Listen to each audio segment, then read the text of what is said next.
Take two. Yeah, it's the last 2 years, or almost 3 years, have been quite a challenge here. We've had a lot of things that have happened that didn't go according to plan. It started off with a drought that we had 3 years ago. We planted nearly 4 hectares of rose geranium, and we had 3 months of no rain at all.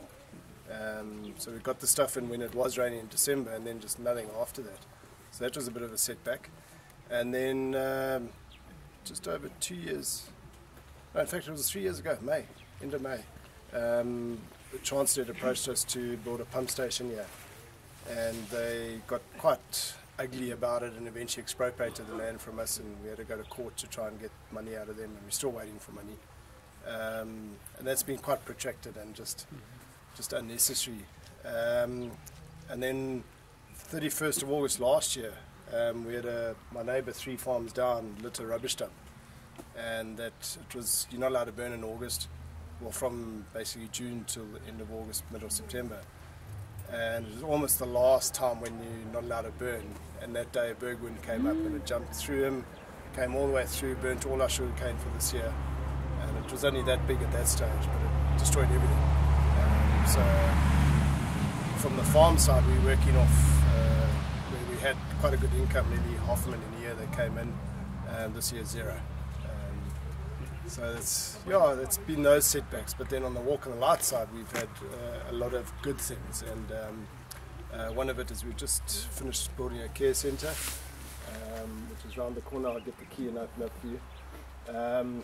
We had our first guy that was going to come in last Friday, and Sipho, who you might have seen as he was walking out carrying his little boy, that's our pastor here.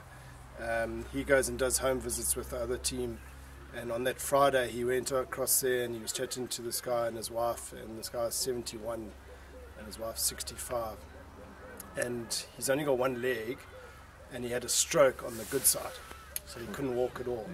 So they were going every day to bath him and that, and on that Friday they said to him, well, why don't you come in, got the care centre ready, we can take you in now, we've got a nurse as well that works for us. And they were debating, and his wife was, no, I'll let him just spend the weekend with us, and then on Monday he can go, and Saturday night he died. And yes, you sort of go through those things and those emotions, but Sipho had been with him for months and had been talking with him, and in fact on that Friday he had bathed him. And for a Zulu man to bath another Zulu man is not done. But just the compassion that came out of him was just awesome, and that it was almost like a cleansing ceremony in a sense, not knowing that the next night he was going to die. So the care centre is ready and waiting to get used, and the idea of the care centre is that people will come in and they will go home and get better. So it's just a respite place, it's not a hospice. A lot of people try and develop hospices and that. They end up being very costly, and people go there to die. And we don't want that. We want people to get better, and they can get better. We've had so many successes. Last Sunday I had 2 doctors from Germany who've actually helped us to do the care centre, and they were here in January, and they've been working at King Edward down in Durban as part of their practical for their final year as becoming doctors. And one of the little girls that they saw, she was in grade 11, and she's HIV and had full-blown AIDS by that stage. And we got her onto the ARV program in December, but January she was weak. She couldn't even get out of bed. Her legs were the size of my arms here, just skin and bone. And last Sunday I took them to go and see her, and Pandila and the other people in our team have been going there every day, making sure she gets food and she gets water. Hydration is just so important. And she's strong. Her legs were just meaty.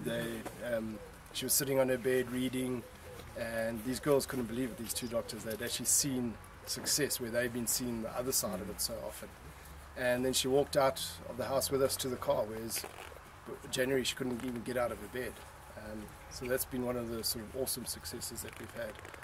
And there's been a couple more like that. Our youth program is growing really well. We've appointed a youth pastor now. That's him there.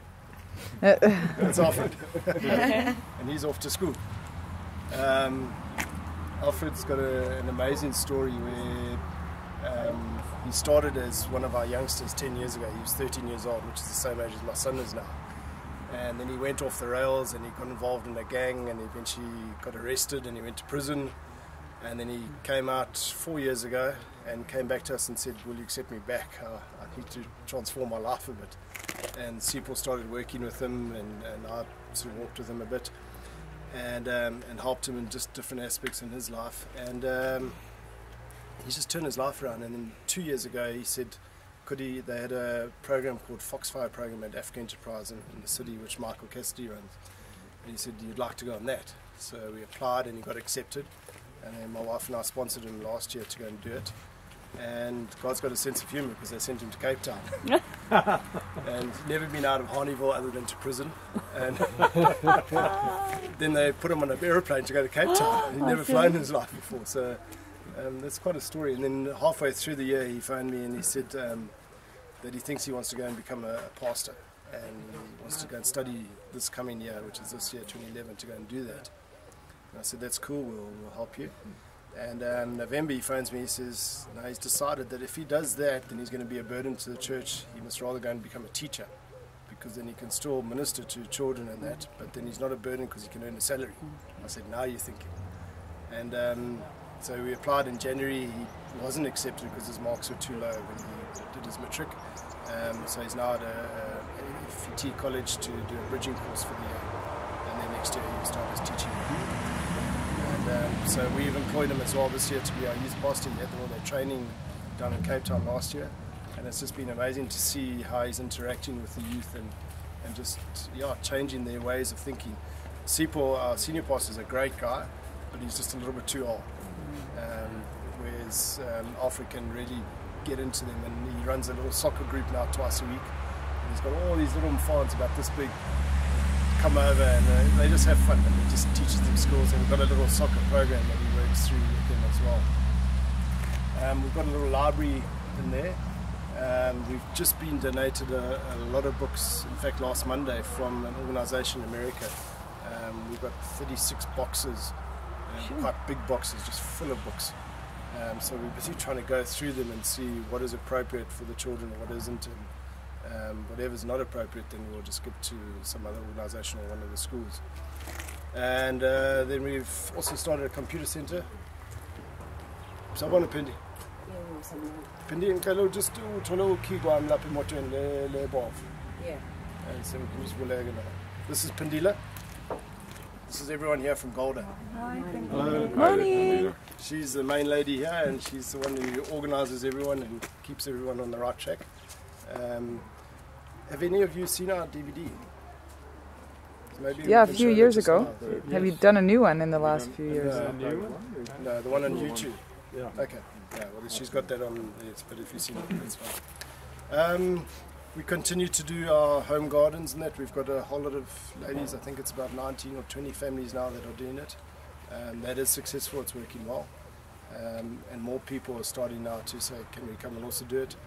I've run out of a bit of land here because we fenced it off for them so that they could have an area that's safe and secure. We tried doing it in the township so that they had their home gardens at their houses, but the goats, the chickens and the neighbours stole too much from them.